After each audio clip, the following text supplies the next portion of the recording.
রাতে থালা বাসন না ধুয়ে রাখলে কি বরকত কমে যাবে? একবার স্ত্রী সবাস করার পর ফ্রেশ না হয়ে আবার মিলিত হলে কি গুনাহ হবে? জন্মবারে হাতের নখ চুল কাটা যাবে না, এই কথাটা কতটুকু শরীয়ত সম্মত? নামাজে ভুলবশত ওয়াজিব ছুটে গেলে নামাজের অনেক পরে সেটি জানতে পারলে কি নামাজটি পুনরায় কাজা পড়তে হবে? টয়লেটে থাকা অবস্থায় যদি আজান শুরু হয় তখন কি আজান উত্তর দিতে পারি? নারীরা উচ্চ আওয়াজে কোরআন তেলাওয়াত করতে পারবেন কি না? স্বামী অক্ষম হলে স্ত্রী করণীয় কি? চিকিৎসার পরও স্বামী সুস্থ হয়নি, পরামর্শ কাম্য। নামাজের ছোট সূরা আগে এবং বড় সূরা পরে পড়া যাবে কি না? নাপাক অবস্থায় শরীরের ঘাম পোশাকে লাগলে কি পোশাক নাপাক হয়ে যাবে? সংসার জীবনে স্ত্রীর সাথে ঝগড়া বিবাদ লেগেই থাকে, কি করতে পারি? মহিলারা যদি অজু করা অবস্থায় কোনো পুরুষ দেখে ফেলে তাহলে কি অজু থাকবে? স্ত্রী মারা গেলে স্বামী গোসল করাতে পারবে? আর কি কি করণীয় আছে স্বামীর জন্য? একজন মহিলার স্বামী মারা যাওয়ার পর আবার অন্য জায়গায় বিয়ে হয়ে গেলে সেই মহিলা কি আগের স্বামীর সম্পত্তির অংশ পাবে? যদি শ্বশুর শাশুড়ির সাথে বনিবনা না হয় তাহলে আলাদা থাকলে কি গুনাহ হবে? মেয়েরা নখে কালো কলপ দিতে পারবে কি না? কেমন করে বুঝবো আল্লাহ আমার গুনাহগুলি মাফ করেছেন?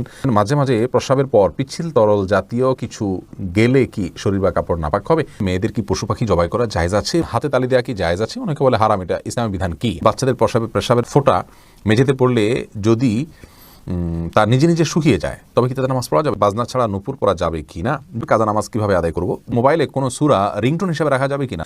কোনো কিছুতে পা লাগলে সালাম করা কি জায়েজ? খাওয়ার সময় ছেলেদের গোপে পানি বা খাবার লাগলে তাকে হারাম হবে? টাক মাথায় চুল লাগানো যাবে কিনা? গীবতের গুনাহ থেকে বাঁচার উপায় কি? যাদের অল্প দাড়ি তাদের চাপ দাড়ি উঠানোর জন্য কি ঔষধ ব্যবহার করা যাবে? প্রিয় দর্শক, আজ দেরি না করি চলি আমরা প্রশ্ন উত্তর দেওয়ার পর্বে।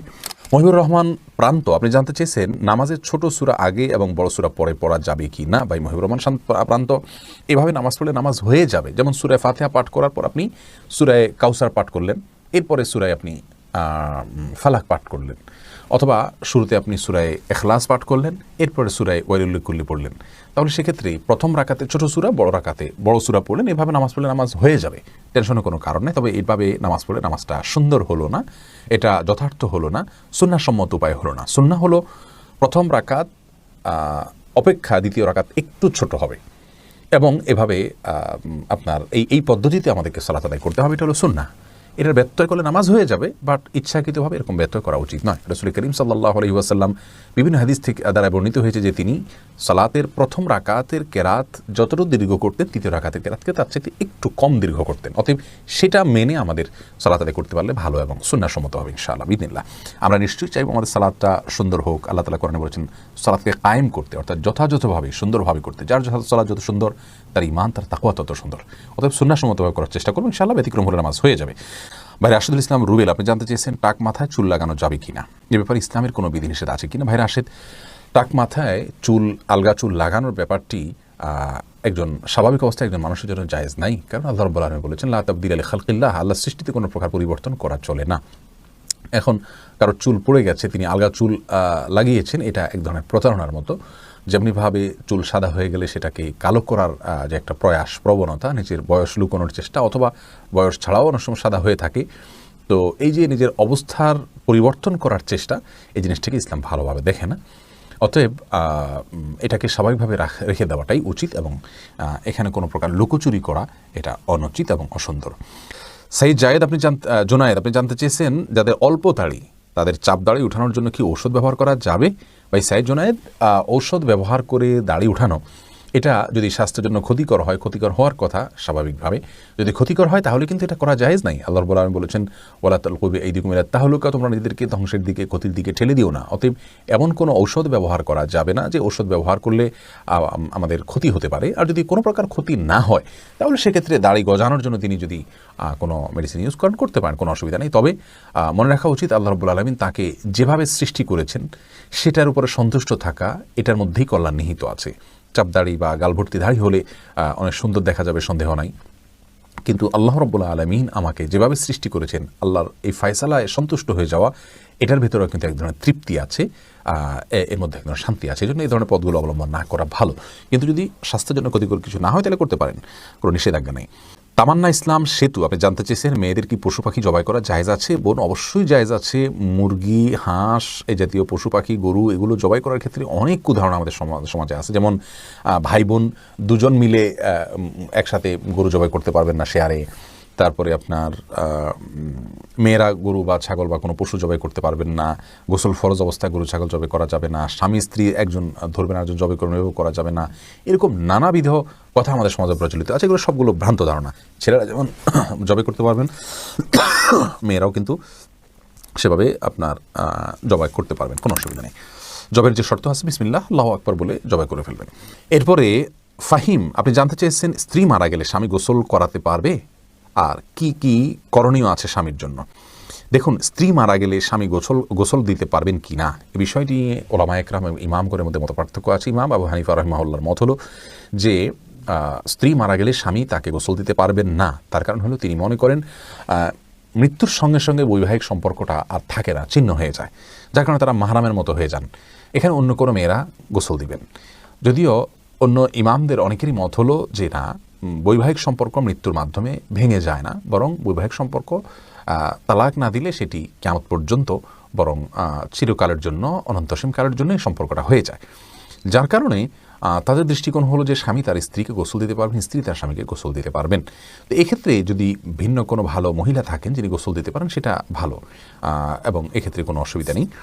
এরপরে ভাই এমডি আবদুল্লাহ জানতে চেয়েছেন নারীরা উচ্চ আওয়াজে কোরআন তেলাওয়াত করতে পারবেন কি না। ভাই আবদুল্লাহ, নারীরা উচ্চ আওয়াজে কোরআন তেলাওয়াত করতে পারবেন, তবে সেটি পরপুরুষের কান পর্যন্ত যেন না পৌঁছে সে ব্যাপারে চেষ্টা করতে হবে। নিজের বাসায় করতে পারেন, নিজের ঠিকানায় করতে পারেন। নিজের ঠিকানায় যদি বাসায় যদি দেবর থাকেন, অন্য কেউ থাকেন, তাহলে তাদের কান পর্যন্ত যেন আওয়াজটি না যায় সে ব্যাপারে তাকে সচেতন থাকতে হবে। কারণ কোরআন তেলাওয়াতের ক্ষেত্রে কণ্ঠের মধ্যে কোমলতা সৃষ্টি করতে হয়, সৌন্দর্য সৃষ্টি করে তেলাওয়াত করা হলো তেলাওয়াতের আদব। আর সে আদব রক্ষা করতে গিয়ে যদি তিনি কোমল কণ্ঠে সুন্দর কণ্ঠে পড়তে যাবেন, সেটি পরপুরুষের মনের মধ্যে বাজে চিন্তা আসার কারণ হতে পারে।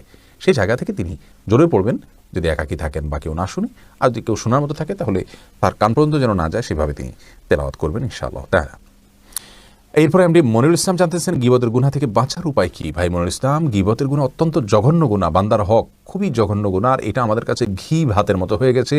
সকাল বিকাল দুপুর দিন রাত, বাসায় অফিসে রাস্তায় ঘাটে পরিচিত অপরিচিত সবার সঙ্গে আমরা অহরহ গীবত করে বেড়াচ্ছি। এটা মহামারী হয়ে গেছে। চোখের গুনাহ আর মুখ দ্বারা গীবতের গুনাহ, এগুলো আমরা সবচেয়ে পরিমাণে বেশি করি। আল্লাহ তাআলা আমাদেরকে হেফাজত করুন।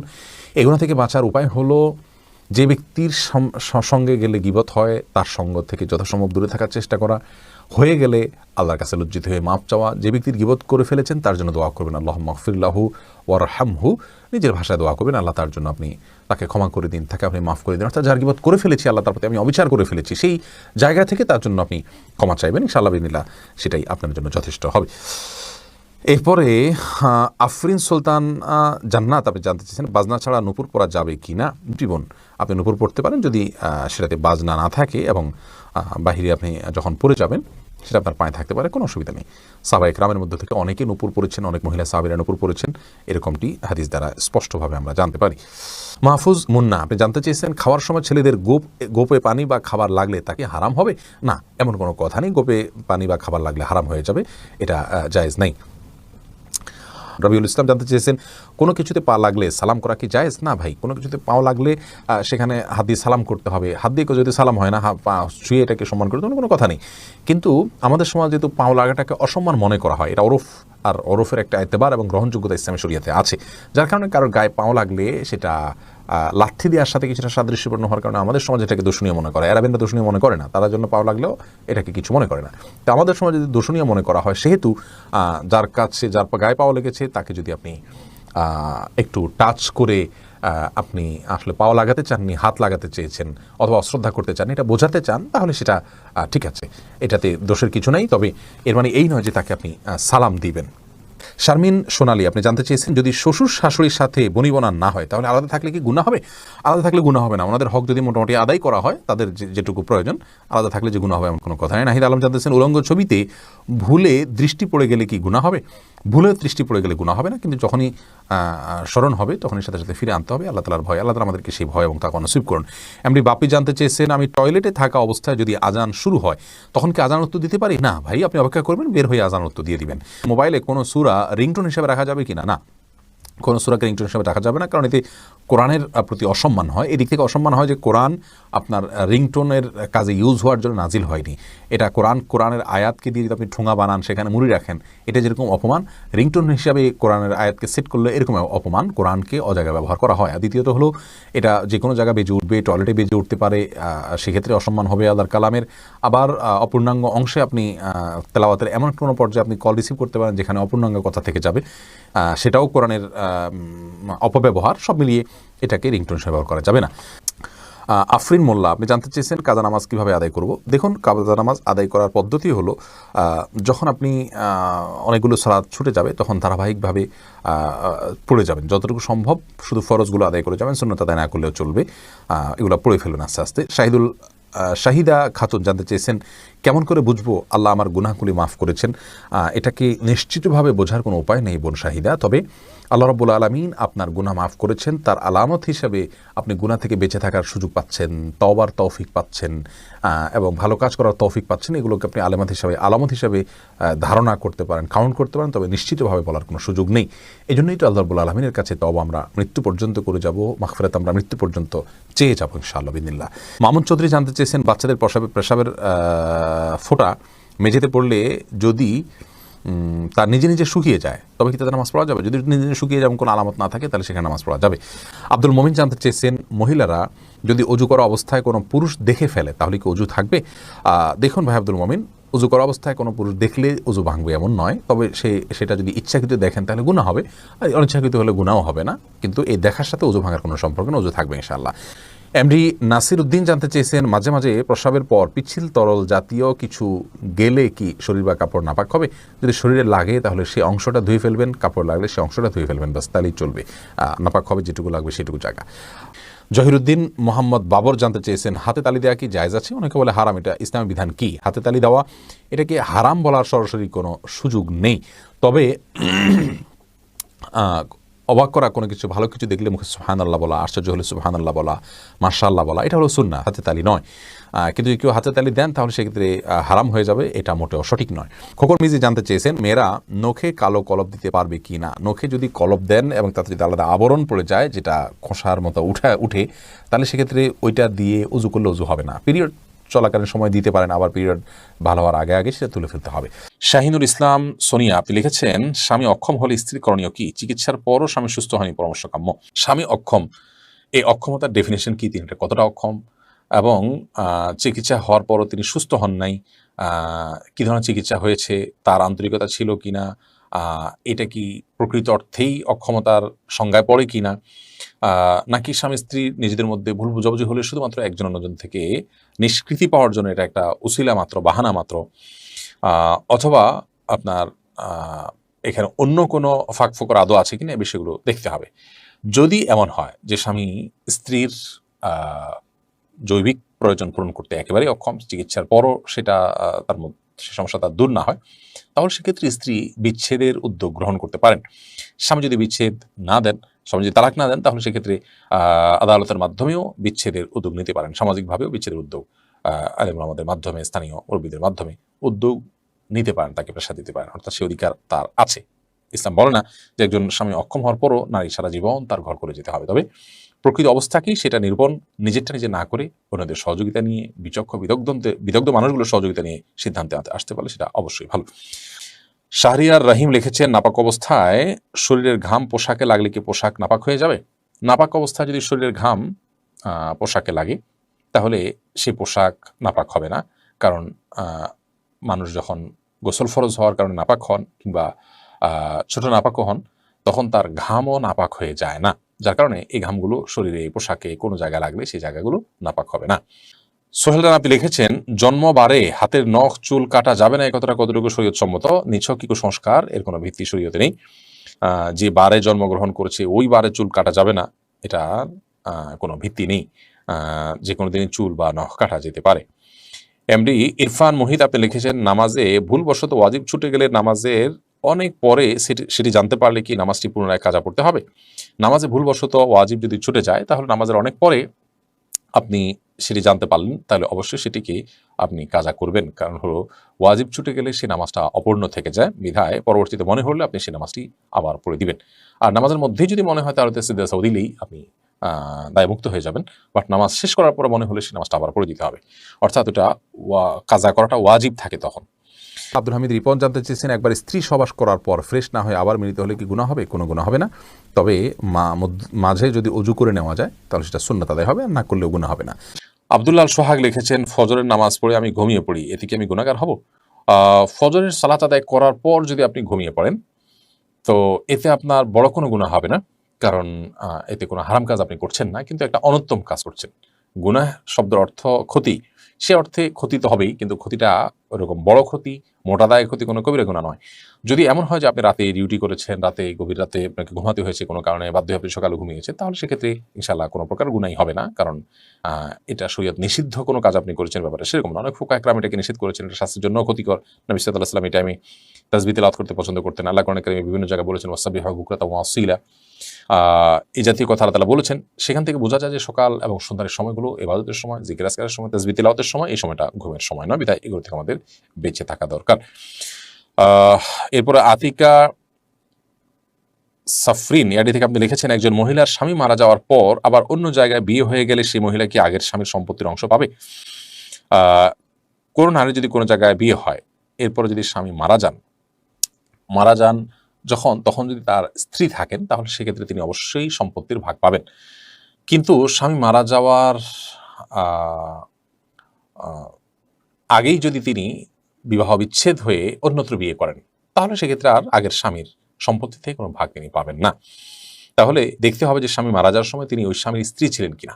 যদি স্ত্রী থেকে থাকেন ওই অবস্থায়, তাহলে স্বামী মারা গেলে অবশ্যই সে স্বামীর সম্পত্তিতে স্ত্রীর ভাগ থাকবে, তবে সেটি ভ্যারি করবে। যদি সন্তান থাকে তাহলে ভাগটা একরকম হবে, আর সন্তান না থাকলে ভাগটা আরেক রকম হবে। সন্তান থাকলে কিছুটা কম পাবেন, আর সন্তান না থাকলে সেক্ষেত্রে কিছুটা বেশি পাবেন মৃত ব্যক্তির। জসিম হোসেন জেএসআইডি থেকে আপনি লিখেছেন, রাতে থালা বাসন না ধুয়ে রাখলে কি বরকত কমে যাবে? আর রাতে থালা বাসন না ধুলে বরকত কমে যায় এরকম কোনো কথা কোরআনে কোথাও বলা হয়নি। প্রচুর পরিমাণে কুসংস্কার আমাদের সমাজে আছে, এটি সেরকম একটি বিষয়। আপনি থালা বাসন রাতে ধোবেন নাকি দিনে ধোবেন এটা আপনার ব্যাপার। তবে এক্ষেত্রে শরিয়ার নির্দেশনা হলো যে থালা বাসন, বিশেষ করে খাবার যদি থাকে, সেগুলোকে ঢেকে রাখা। সেগুলোকে ঢেকে না রাখাটা এটা সুন্নাহর খেলাফ। আমরা যখন ঘুমিয়ে পড়ি অনেক সময় জিনরা বিচরণ করে এবং নানামুখী অসুবিধা তৈরি হয়। সবচেয়ে বড় কথা হলো যে আজকাল আমরা তেলাপোকা, তারপর টিকটিকি, নানা রকমের প্রাণী বিচরণের কথা আমরা জানি। এগুলো আমাদের অজান্তে বিচরণ করবে, সেগুলো আমাদের স্বাস্থ্যের জন্য ক্ষতির কারণ হতে পারে। এই জন্য সেগুলোকে ঢেকে রাখা অথবা উপর করে রাখা, সেটা হলো গুরুত্বপূর্ণ বিষয়। আমি ধোয়ার বিষয়টা এখন ধোবো, আমার থালা বাসনটা নাকি আমি কালকে সকালে ধোবো, সেটা একান্তই আমার ব্যাপার। এক্ষেত্রে শরীয়ত আমাকে কোনো বাধ্যবাধকতা দেয়নি। তবে এটা ঠিক যে যত পরিচ্ছন্ন থাকা যায় ততই ভালো, যত সময়ের কাজ সময় করে ফেলা যায় ততই ভালো। কিন্তু এর মানে এই না যে থালা বাসন আমি রাতেরটা সকালে ধুলে আমার বাসায় বরকত থাকবে না, এমন কোনো কথা নেই। খায়রুল ইসলাম লিটন আপনি লিখেছেন, আমার গোসল ফরজ হয়েছিল কিন্তু টের না পেয়ে আমি নামাজ পড়ে ফেলেছি, এরপর টের পেয়েছি, এখন কি করব? দেখুন, গোসল ফরজ হয়ে যাওয়ার পর আপনি টের পাননি, নামাজ পড়ে ফেলেছেন, পরে যখন আপনি নিশ্চিত হয়েছেন যে আপনার গোসল ফরজ হয়েছিল, আপনি এখন পুনরায় গোসল করে নামাজটা কাজা করবেন। ইকবাল হোসেন আপনি লিখেছেন, যারা সিগারেট খায় তাদের পিছনে নামাজ হবে কিনা? যারা ধূমপান করে নিশ্চয়ই তারা ফাসিকের কাতারে পড়ে, তারা প্রকাশ্যে গুনাহে লিপ্ত, তাদের পিছনে নামাজ পড়লে নামাজ আদায় হয়ে যাবে, কিন্তু এরকম ব্যক্তিকে ইমাম নিযুক্ত করা গুনাহের কাজ, এবং এইরকম ব্যক্তির পিছনে নামাজ পড়াটা মাকরুহ। তবে নামাজ আদায় হয়ে যাবে, মাকরুর সাথে আদায় হয়ে যাবে, অর্থাৎ ত্রুটিপূর্ণভাবে আদায় হয়ে যাবে। যদি বিকল্প কোনো ভালো লোক না থাকে এবং জামাত মিস হওয়া ছাড়ার কোনো অপশন না থাকে, তাহলে সেক্ষেত্রে এই ব্যক্তির পিছনে নামাজ পড়লে নামাজ আদায় হয়ে যাবে ইনশাআল্লাহ, কোনো অসুবিধা হবে না। কারণ সেই ক্ষেত্রে এটা আপনি অনেকটা নিরুপায়। ইমাম সাহেব তার ছোটোখাটো ভুল ভ্রান্তি আছে, এই অজুহাতে আপনি জামাতে নামাজ পড়লেন না, এই সুযোগ কিন্তু নেই। প্রয়োজন আপনি অন্য কারোর পিছনে নামাজ পড়বেন, আর একটু ভালো মানুষ পেলে তার পিছনে নামাজ পড়বেন, অন্য মসজিদে যাবেন, কিন্তু আপনাকে জামাতে নামাজ পড়তে হবে। এরপর প্রশ্ন করেছেন এমডি মান্নান, আপনি লিখেছেন, সংসার জীবনে স্ত্রীর সাথে ঝগড়া বিবাদ লেগেই থাকে, কি করতে পারি? দেখুন, দাম্পত্য কলহগুলো সৃষ্টি হয় সবর এবং শকর না থাকবার কারণে। এটি হলো প্রধান এবং মৌলিক কারণ। স্বামী বলুন, স্ত্রী বলুন, যার মধ্যে সমস্যা থাকুক না কেন, সমস্যা এই দুটির কোনো একটি, হয় সবর নেই আর না হলে শকর নেই। এছাড়া আরও কারণ থাকতে পারে, কিন্তু এটি মৌলিক কারণ। সবর এবং শকর ছাড়া কখনো দাম্পত্য জীবনে সুখ শান্তি পাওয়া সম্ভব নয়। স্বামী বলুন আর স্ত্রী বলুন, উভয়কেই কোনো না কোনো ক্ষেত্রে ধৈর্য ধারণ করতে হয় এবং শুকর আদায় করার মানসিকতা থাকতে হয়। আপনি আপনার জীবনসঙ্গীর মধ্যে যে ত্রুটি দেখছেন, সেই ত্রুটি সত্ত্বেও আপনি ধৈর্য ধারণ করবেন, এটি আপনার কর্তব্য। আর এই ত্রুটির পাশাপাশি তার অনেক ভালো গুণ আছে, সেগুলো আপনি দেখবেন, সেটি আপনাকে সুখী করবে, সুখী দাম্পত্য জীবন উপহার দিবে। প্রিয় নবী সাল্লাল্লাহু আলাইহি সাল্লামের সহধর্মিণী উম্মুল মুমিনিন আয়েশা রাদিয়াল্লাহু তাআলা আনহা সম্পর্কে পর্যন্ত তার একটা মানবীয় দুর্বল দিকের কথা হাদিসে উঠে এসেছে, যে তার সবই ভালো ছিল, বয়স কম হওয়ার কারণে অনেক সময় আটা ইত্যাদি খামিরা করে রেখে দিতেন, সেগুলো মুরগি কিংবা ছাগল, গৃহপালিত যে পশু থাকে, মানুষ পালে ঘর বাড়িতে, এরকম কোনো কিছু এসে খেয়ে ফেলতো অনেক সময়, দাওয়াজেন আসছে হাদিসের ভাষায়। তো এখন এটা একটা সমস্যা। এখন এই সমস্যার কারণে নবী করিম সাল্লাল্লাহু আলাইহি ওয়াসাল্লামের সাথে তার কখনো ঝগড়া বিবাদ হয়েছে কিনা? এর উত্তর হলো কখনো এরকম কোনো ইস্যু নবী সাল্লাল্লাহু আলাইহি ওয়াসাল্লামের সাথে তার কখনো বিবাদ, বিতণ্ডা, বশ্যা, ঝগড়া যেটাকে আমরা বলি, কোনোটি হয়নি। তার মানে স্ত্রী হিসেবে মানবিক দুর্বলতা কারো থাকতে পারে, স্বামী হিসাবে কারো দুর্বলতা থাকতে পারে, কারোর স্বামীর বা কারোর স্ত্রীর মধ্যে দুর্বলতার পরিমাণ বেশিও থাকতে পারে, কমও থাকতে পারে, হয়তো অন্য আরেকজন এর মধ্যে এটা নেই, কিন্তু তার মধ্যে আবার অনেক ভালো গুণ নিশ্চয়ই আছে। পৃথিবীতে এমন একটি মানুষ আল্লাহ তাআলা সৃষ্টি করেন না যার কোনো ভালো গুণ নেই। কোনো মানুষ এমন নাই যার কোনো ভালো গুণ নেই। আপনি আপনার জীবনসঙ্গীর যদি কোনো ভালো গুণ খুঁজে না পান, সেটা আপনার ত্রুটি। আর কিছু না থাকুক, তার শারীরিক অবয়বটা ভালো আছে, এটাও কি একটা শুকরিয়া আদায় করার জায়গা নয়? যে আমার স্বামী শারীরিকভাবে ফিট আছেন, সুস্থ আছেন। অনেকের স্বামী শারীরিকভাবে ফিট নন, অনেকের স্বামী মানসিক রোগী, আমার স্বামী অ্যাটলিস্ট মানসিক রোগী নন। কত শত বিষয় আমরা খুঁটে খুঁটে বের করতে পারবো যদি আমরা চেষ্টা করি যে আমার জীবনসঙ্গী তার কি ভালো গুণ আছে। তাহলে স্বামী বলুন স্ত্রী বলুন উভয়কেই কাজটি করতে হবে, সবর এবং শকর। এটা ছাড়া দাম্পত্য জীবনের ঝগড়া বিবাদ কলহ এগুলো মেটানো সম্ভব নয়। আজকে আমাদের সমাজে যে বিবাহ বিচ্ছেদের হার বেড়ে চলেছে এবং সংসারগুলো ভেঙে খান খান হয়ে যাচ্ছে, এর মূল এবং প্রধান কারণ হলো যে আমরা দিন থেকে দূরে সরে যাচ্ছি। আমাদের মোরালিটি এবং নীতিনৈতিকতা, মূল্যবোধ এগুলো আমাদের থেকে হারিয়ে যাচ্ছে। এগুলো যত বেশি হারাবে, ততই আমাদের দাম্পত্য জীবন কেন সার্বিক জীবনে অশান্তির ছায়া নেমে আসবে। বিধায় আল্লাহর দিকে আমাদেরকে ফিরে আসতে হবে এবং সবর এবং শকরের চর্চা বাড়াতে হবে।